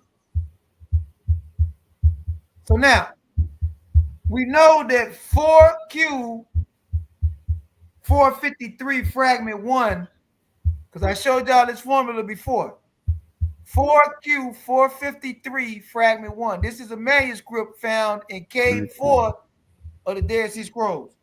2255. It teaches us that Moses, it teaches us that Jacob lived to see his great-grandson Amram, who's Moses' father, born. Because he was born 2,253 years after creation. Mm-hmm. So now Jacob lived to see his great-grandson born. And you'll notice when y'all go to Genesis and see when in 46, when we came into Egypt, that Levi didn't have no grandkids then. He had sons, but he didn't have no grandsons yet. That means he was born after Genesis 46, and the Dead Sea Scrolls tell us that he was born in a certain time after we had been in Egypt already. Y'all got that? Yeah, that makes sense because of Moses. Yup. He was raised in Egypt, so. Now, this is the account of the timeline teaching, who walked the earth together. I gave y'all a bunch of numbers. Now we're going to see it. We got questions. Powerful. I got one more verse I want to share too. I'm sorry. Look at 1 Peter chapter 3 real quick. Already. Verse 20. Yeah, I agree with that too, Oracle. Yeah, it's totally different today, man. But yeah, that's scary right there. I can't see nothing. She said something. Hold on, let me you can see it now, Elder. What do it say? She said often sick pictures I see it. are put up by the camps of men just impregnating women. I'm like, who's going to take care of the children when you promote a picture like that? Thank you for answering my question. Oh, that's despicable. That's disgusting right there. Are you serious? Oh, wow. Well, I mean, again, just to talk about that, we don't subscribe to multiple wives, but if you look at all the ministries and camps that do, Look at all the pictures they have with all these pregnant women. A brother of mine that's a good brother that left the Shikari camp, he put the I'm not talking about him because me and him was cool. He just called me today. He put on there somebody was messing with his girlfriend the same time in the camp. And she became pregnant and he wasn't for sure if it was his child. You know, this is what's going on when you try to excuse me, subscribe to these multiple wives doctrines and all that. A lot of these brothers is doing this stuff for lust, and like you said, just pregnant, getting a woman pregnant, just to, like it's just to throw around that, you know. And then they're not raising the child; they're leaving her, you know, like Right. they call it putting her away, you know, to not justify because you know it's sad, man. It's sad. A lot of that going on in Israel, bad. Yeah. Yeah. What verse, Elder Yashia? Verse 8. 1 Peter chapter 3, verse 8. It says, finally, be ye all of one mind, having compassion one of another, love as brethren, be pitiful, be courteous, not rendering I'm evil sorry, for verse evil. 20. I'm sorry. Forgive me. Okay, okay. No, you good. That was still a good one, though, out of all the stuff that's going on. Yeah, it was lining up. Yeah, it was. That was a good one. Yeah. 1 Peter chapter 3 and verse 20. Which sometimes was disobedient, when once the long suffering of our Elohim waited in the days of Noah, while the ark was a preparing, wherein few, that is 8 souls, was saved by water. Let me attest to this because I want to make two statements. We have no manuscripts in our catalog that contradict what was just said. So, in fact, it was 8 people. That's one. And number 2, there are no known manuscripts, and I'm a researcher, that would dictate or tell us or give us a parameter of when the Watchers came, when that issue with the Watchers occurred, except the Book of Jubilees. That gives us a time frame. Nothing else. It tells us during the time of Jared, but Jared lived over 900 years. We have it narrowed to a 49-year window based off of Jubilees. So I'm saying that to say, and Jubilees passes all of the criteria for what we can consider legitimate. They got, it's mentioned in scripture, they got Hebrew copies, fragments of all that stuff, and also, right, it's been carbon dated to be old enough where could nobody have did no foolishness. Like, it ain't from the AD time, it's ancient. So is Enoch, and so is some other stuff they got. So I had the necessity to say that. Now, we're ready for questions. Do anybody have any questions that y'all would love to ask? Great teaching, Elder Yashia. We trying. Great teaching, my brother. The timelines are helping. Yeah, the timelines are helping a lot of brothers and sisters, because I'm telling you, the question always get asked, Elder Yashia. Well, you don't know when this happened. Yeah. You don't got no dates. You don't got no timeline. Yes, we do. We got dates and times.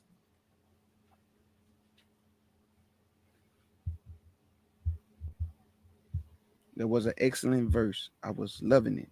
I thought we were trying to message together when you were reading it.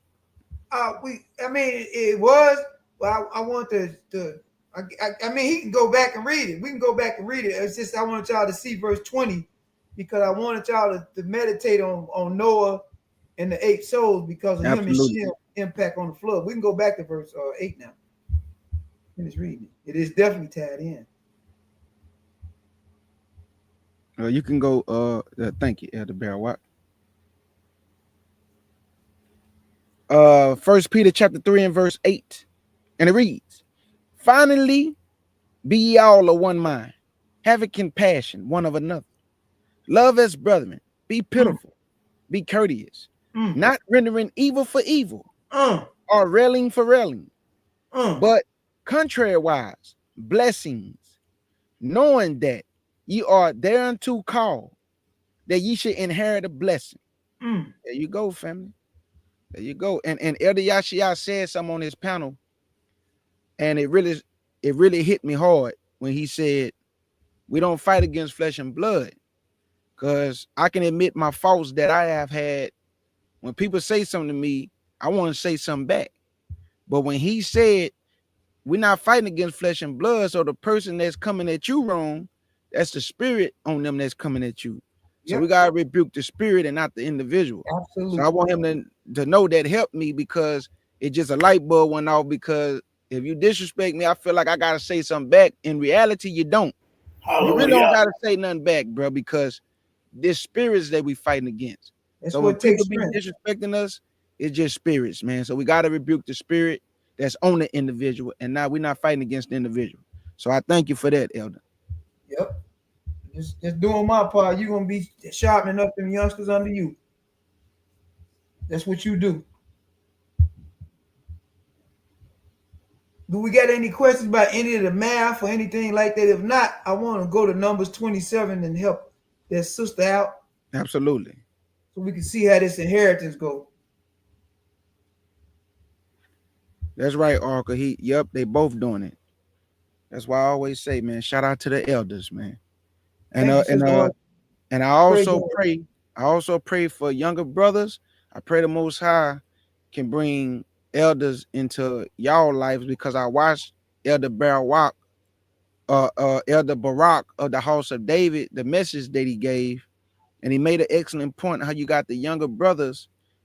You can't assert authority over the elders, man. You need elders for guidance, but a lot of young brothers there have been set up, and they feel like they don't need guidance from the elders. So younger men are over camps, and you need structure, you need guidance, you need the elders to show you the right way. So you can't say you don't need elders. I don't know who told y'all that. You need elders. You do. That's super false right there. Yeah, the scriptures clearly said. Facts. Numbers 27. The elders, the daughters of Zelophehad teaching.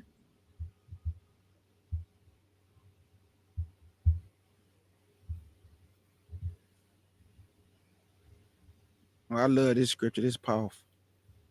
One down. Yes, sir. Yes, it is. Numbers chapter 27 and verse 1. Then came the daughters of Zelophehad, the son of Hepher, the son of Gilead, the son of Maachah, the son of Manasseh, of the families of Manasseh, the son of Joseph. And these are the names of his daughters: Mahalah, Noah, Haglah, and Michael, and Tazah. And they stood before Moses, and before Eleazar the priest, and before the princes, and all the congregation, by the door of the tabernacle of the congregation, saying, our father died in the wilderness, and he was not in the company of them that gathered themselves together against our Elohim in the company of Korah, but died in his own sins and had no sons. He said he gathered together against Yahweh. Y'all see this? Korah, they talking about Korah and them. Korah and them was false. Right. They was false, boy. Why should the name of our father be done away from among his family, because he have no son? Give unto us therefore a possession among the brethren of our father. So and now Moses, you see, this is important right here. First, all of this is dealing with your lineage, right, and your inheritance. Facts. That's what all this is dealing with. That's what Matthew 1 is talking about, but people ain't had to talk to him right. We'll get to that when the time comes for that too, about why they got words translated in English that's false, and they got two different lineages mixed up. Luke chapter 3 is his stepfather's lineage. Matthew chapter 1 is Mary's lineage. A lot of people don't know that. Facts. We're gonna go over that though. I'm gonna show y'all the words. Come on. Verse 5. And Moses brought their cause before our Elohim. See this? He didn't try to do it himself. David was doing it. Moses, everybody go to Yahweh. That's right. Some people are so vain, some men, they think that they got the answers. I don't know nothing. I mean, Yahweh, everything he say, that's it. Absolutely. I don't do no. That's, you heard me tell y'all, he showed me the teaching. The math, I didn't know it. It took 15 years for one formula. Right. I remember when we was inside, we started going over it in the library, but I couldn't figure out how to teach the year of creation. It took 15 years for him to show me so I could actually teach how we came up with it, because I don't do no conjecture. So I have to be able to show you in scripture. Then, now once he showed me that, he didn't show me like 3-4 more timelines easy. And I got another one I'm finna teach y'all in 2 weeks. Y'all smart, so I can keep showing y'all this stuff. I love it. Come on. This is fun. And Elder Yashiyah, verse 5 also prove two things that are too hard for you, bring to me. So maybe Moses, he never dealt with this type of situation before. So like you say, he went to Yahweh. He didn't try to come up with it himself, because maybe it was too hard for him anyway. So hold on, let me bring this to the Lord and see what he say. And look what he said. Verse 6, and Elohim spake unto Moses, saying, the daughters of Zelophehad speak right. No, tell your woman to shut up. That what y'all be saying. But he just say these women speaking right.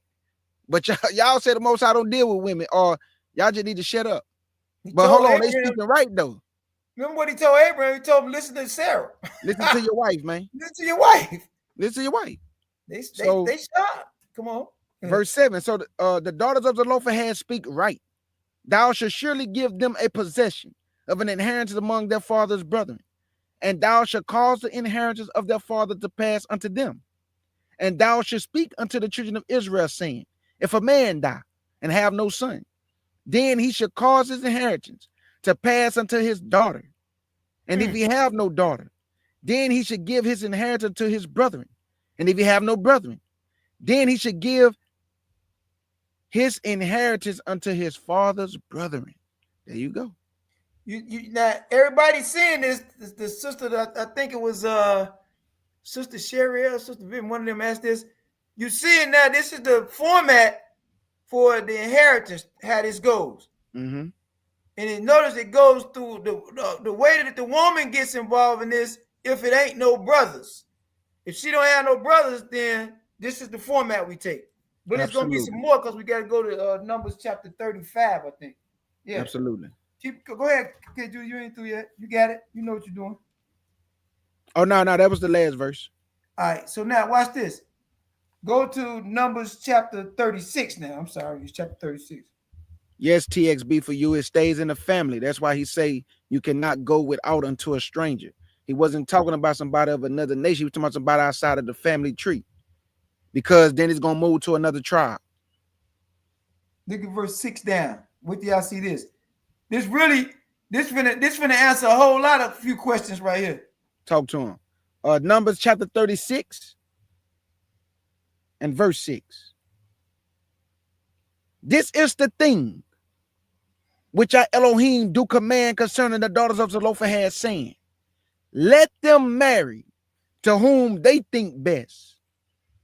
Only to the family of the tribe of their father should they marry. Number one, you should marry within your tribe. Facts. We over here now. We saying we don't know what tribes we from, but we have already got something going on. Me and Barry White, I talked to Ron Dalton and a few more people about it. I brought this up to them. Mm-hmm. And so since we know that a lot of the Igbos and people over in Africa know what tribe they came from. Facts. It's going to behoove all of us that's listening to develop relationships with our people over there. Me and Barry White have, and we've been steadily working on them. So now we get to do DNA based off of what tribes they're from. If they say they're from Gad or Asher, some of them know they're from Judah, and this is fact. This ain't nobody making up nothing. Now you get to run your DNA, and you can find out what tribe your father and your mother from. You just got to get them to be willing to let you draw a little blood. And you're going to know. Trust me. Come on. Verse 7. So should not the inheritance of the children of Israel remove from tribe to tribe. Y'all see this? He don't want that happening. Come on. For every one of the children of Israel shall keep himself to the inheritance of the tribe of his father. And every daughter that possesseth an inheritance in any tribe of the children of Israel shall be wife unto one of the family of the tribe of her father, that the children of Israel may enjoy every man the inheritance of his fathers. Man, our power is magnificent. Wisdom supersedes everything in him, boy. He make it so simplistic. Like, it's just beautiful the way he just, okay, this is what we're going to do. Just stay within the tribe so everybody can enjoy. Like, come on, man. Can no man think of stuff what he come up with? Trying to give man credit. No, partner. That's why he don't want us marrying our women marrying no foreign men. I got a whole teacher coming up on the strange women too. Y'all just hold on. Go ahead, keep reading some more because I got another point I want to make out of this passage. Yes, sir. Gotcha. Verse 9. Can you raise it up for me a little bit, Elder Bell? Verse 9. Neither should the inheritance remove from one tribe to another tribe, but every one of the tribe of the children of Israel should keep himself to his own inheritance, even as our Elohim commanded Moses. So did the daughters of Zelophehad. For Mahala, Tazah, and Hagla, and Michael, and Noah, the daughters of Zelophehad, were married unto their father's brother's sons. What is this relationship to them?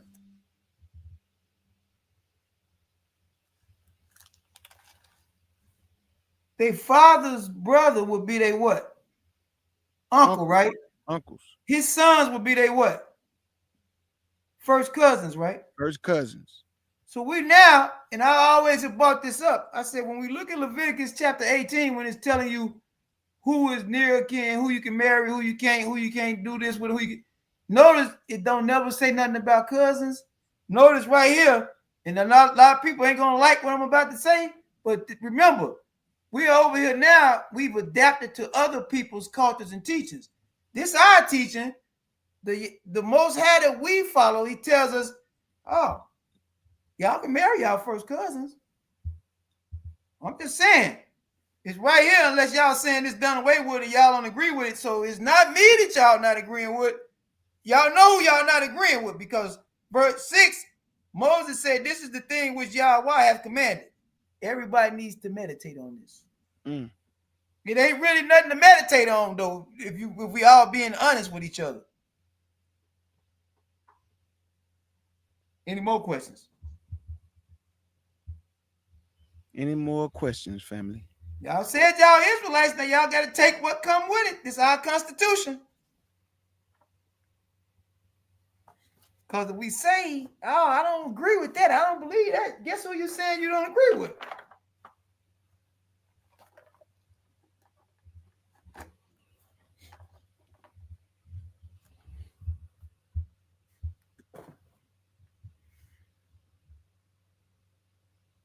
I guess not. Well, I want to just say thank everybody thank K. Judah especially for allowing us to come on again. And definitely thank the mods in the chat, Sister Oracle and Eve, and where's August Dream at? I ain't seen her this evening. Oh, she probably tired, man. She be working, boy. Okay, all right. Make sure y'all tell us Shalom. Oh, absolutely. Tell us Shalom too. Absolutely. And who else? The mods. One more I'm missing. Has anybody heard from Obadiah? Brother Obadiah? I ain't seen him. I talked to him. I talk to him all the time. Is he all right? He doing good. Oh, yeah, he doing good. He doing good. Okay. Yeah, I tell him y'all said Shalom. Yeah, I ain't seen him. I ain't seen him in our chat or your chat lately, so I was just curious. Yeah, I talked to him last week. So Sister Oracle, and what I said is when I said that we cultivate, we've been dealing with Elder Remy Alona. Oh, she right there. They go August. All praise. Shalom, sis. Okay, Hey, yeah. Shalom, sis. I just told him you was resting, yeah. So he is a scholar over amongst the Igbo people, and you just got to meet the right people and so he's going to tell you, like he told me, if push comes to shove and y'all, and we finally get over there to do this thing, they tell us where to go, have people meet us. He already done told us. We done talked about all this, so we won't be over there like we endangered or nothing like that. It's a lot of our people over there that actually love us and they want to have relationships, but it's a lot of other stuff going on that ain't from Yahweh. And so, but we've been through so much, we know how to see things. We're not going over there blind like everybody loves us. So, yeah. As a matter of fact, it's on our YouTube channel. You look into the interview section, you'll see we spoke with Remy Iola, who's a scholar, has a lot of books out. That's what I just told him. From okay, my bad. Yeah, you told about the video though. I ain't tell about the video. I told her we've been dealing with Remy. Yeah, we sent a video to us talking about that. Yeah, and we got a lot of interviews with a lot of people. All praises, man. Hey, Elder Bear Walker, you see this new thing that you can do on your channel now? Nah, so like when you be bringing up the scriptures for Elder Yashia, watch this. They got this thing on the side to the left called New Scenes. Yeah, I seen them. The scenes, right? I didn't know what it was. See that? You see that? Yeah. Now you can move it to the side. Like that. Yeah, you might have to show me that, man. Yeah, I got so like how to use it. Yeah, he could just, and then, but if you want to bring it in closer, boom, you just bring it in closer. Put y'all at the bottom. We can go to the side. Yeah. Yeah, definitely. So how do you click on this in the scenes? Well, this is what you do. Make sure the wallpaper is in the back when you hit the new scene. So that way it can come up in the back as you go into the different scenes. Like you got speaker view, you got group discussion view, and you have media presentation. So as long as the picture is in the back, as you click on each one of these boxes at the bottom, you won't have to continuously put the picture in the back. It'll be embedded in the scene that you create. Okay. Yeah. Yeah, I might have to practice that. Yeah, I appreciate that. I was wondering what this was for. It popped up. I was looking at it today. I was like, man, this is kind of new. All right. Because I might start leaving it like this so Elder Yashia can see the chat also. Like have it on the side like this, and I can just read it like this. Right. But then sometimes people, if people be like, I can't see it, then I could just scoot it in.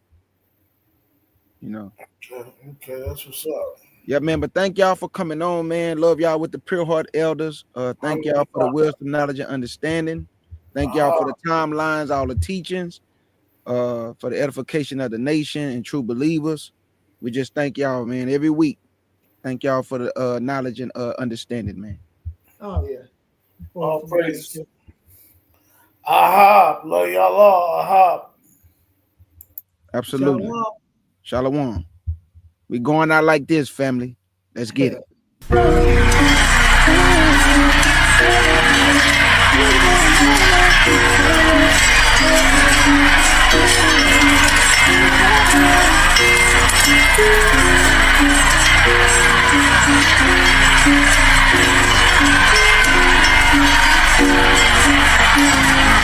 And it happened. Alexander the Greek took the earth like a captain. Killed the king of Persia, caught him slipping like he napping. The whole earth quiet before this man, he had power.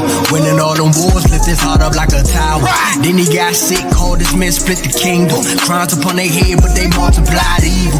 Wicked Israelites made a covenant with heathens. They doing the same thing right now, I can't believe them. Gentiles had them scared, Antiochus took Egypt. Next stop Jerusalem, he about to test the people. They took the showbread, golden altar, and menorah. All of this keep keep happening, cause we keep breaking tools. Antiochus went back to his lane, went to celebrate. 2 years later, he put fire to them heaven gates. Burned Jerusalem down, took out women, and he made them slaves. Letter from the king, everybody want people. So if you follow laws that ain't the king's, you better leave them. But if we leave our laws, then our God gon' leave us. Many Israelites went to Father when they heeded, sacrificing swine on the altar, stopping us from doing the burnt and the drink offering, profaning the Sabbath, knowing that it's gonna cost us. If we don't do these laws, it's gonna cost us. But the spirit of Maccabees, if you wanna keep the laws and commandments, follow me. It's the spirit of Maccabees. If you wanna keep the laws and commandments, follow me. Gang, hey, ain't no time for compromise. I need to show thyself a man. The heat is doing the same tricks, they about to do it all again. We going to war on Shabbat, tell the heaters we ain't playing. If you serious about them laws, out together we can stay. Don't be scared of the multitude, he go intervene. It ain't about the numbers, about power from Shemaim. Allah, Allah, Bahadam, Allah with the Malakim. Power in the blood, power with the mighty king. Back to the story, they want war out the war. Got the land back, but the land was so torn. Ash upon their heads and they even ripped their gum. Got the land back, but the land was so torn. So they dedicated the sanctuary, built new altars. It might not be perfect, but we still keeping our culture. Go get that menorah, put them lights up in that temple. About to give them praise for everything we done been through. The feast of dedication.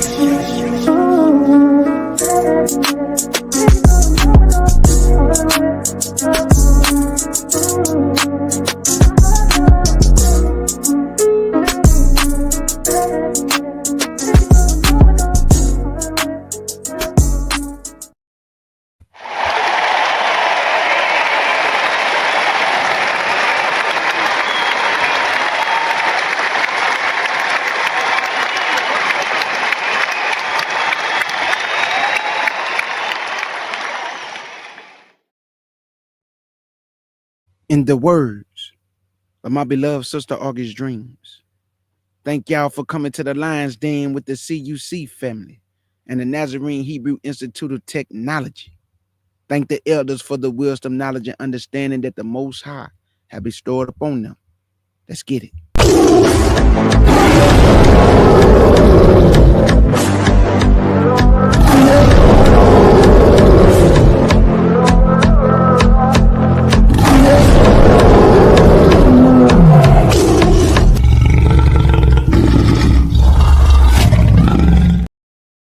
And your brother K. Judah, and Elder Barrel Walk, and Elder Yashia. Man, thank y'all for showing him so much love this week, family. Thank y'all.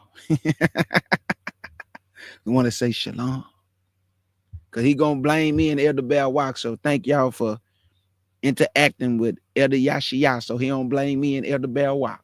Thank y'all, family. Love y'all so much. Y'all so precious. Thank you.